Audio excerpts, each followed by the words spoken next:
And now for the exciting conclusion of Chapter 4, The Lightning Thief. We left off, there's a crazy, well, they haven't said the full name, but we're going to find out it's a Minotaur. It is a Greek character that is after Percy. And his mom and Grover, they're all on the run. The car's been destroyed. They're in a real pickle.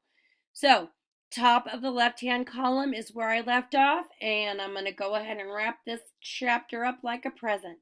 I've purposely not been stopping as much to call to your attention some of the figurative language and things because honestly, it's kind of action packed and that kind of takes away from the action. So I still might do a connection here and there, but I'm going to go ahead and I'm just going to read so we can experience this action together. So, top of the left hand column.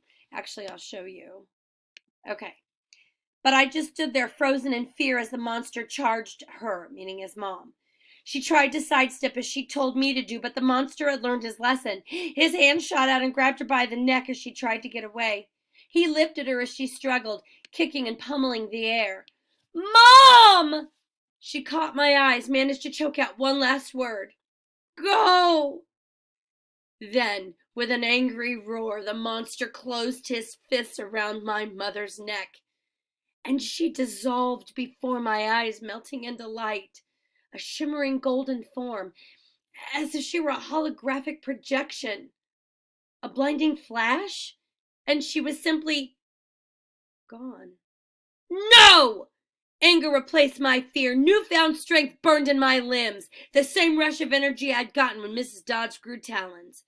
The bullman bore down on Grover, who lay helpless in the grass. The monster hunched over, snuffling my best friend as if he were about to lift Grover up and make him dissolve too. I couldn't allow that. I stripped off my red rain jacket. Hey! I screamed, waving the jacket, running to one side of the monster. Hey, stupid! Ground beef! Roar! The monster turned toward me, shaking his meaty fists.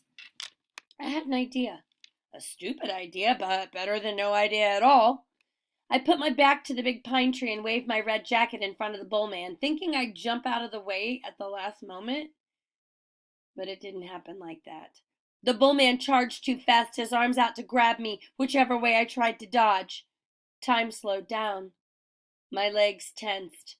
I couldn't jump sideways, so I leaped straight up, kicking off from the creature's head, using it as a springboard, turning in midair, and landing on his neck. How did I do that? I didn't have time to figure it out. A millisecond later, the monster's head slammed into the tree, and the impact nearly knocked my teeth out. The bullman staggered around trying to shake me.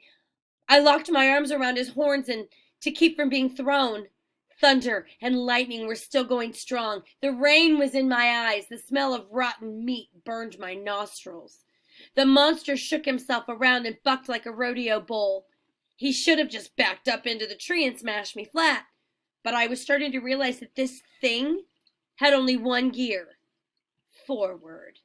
Meanwhile, Grover started groaning in the grass. I wanted to yell at him to shut up, but the way I was getting tossed around, if I opened my mouth, I'd bite my own tongue off.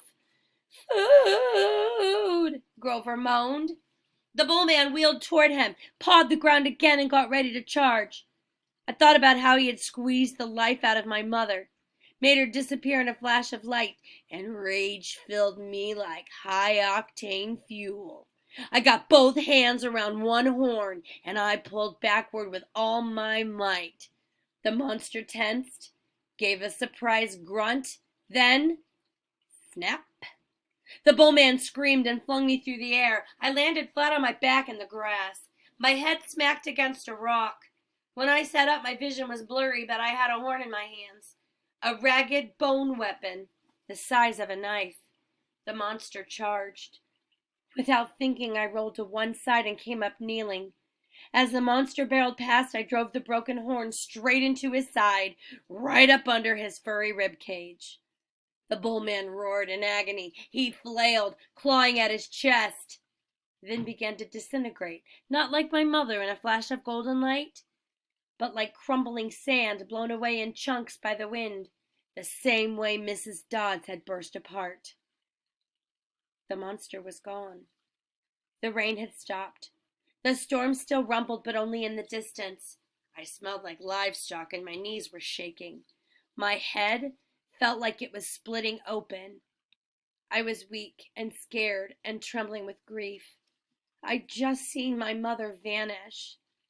I wanted to lie down and cry, but there was Grover needing my help, so I managed to haul him up and stagger down into the valley toward the lights of the farmhouse. I was crying, calling for my mother, but I held on to Grover. I wasn't going to let him go. The last thing I remember is collapsing on a wooden porch, looking up at a ceiling fan circling above me, moths flying around a yellow light, and the stern faces of a familiar-looking bearded man and a pretty girl, her blonde hair curled like a princess's.